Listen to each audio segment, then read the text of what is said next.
Hi, today in front of me Galaxy M04 and I'll show you how to install iPhone keyboard on this device.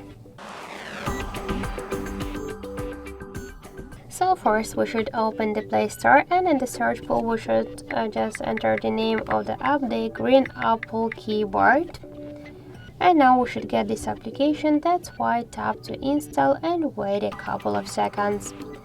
Then just tap the open button to open the app, click to enable in settings, and near green Apple keyboard we'll see the switcher. We should tap on the switcher to activate it and click twice to OK. Then just go back, tap to switch input methods and switch your currently keyboard to the green Apple keyboard.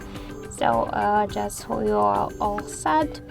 And now just let's check the new keyboard, and this keyboard is so close as all of our emojis. So that's it, thank you for watching, and if you find this video helpful, don't forget to leave a like, comment and to subscribe our channel.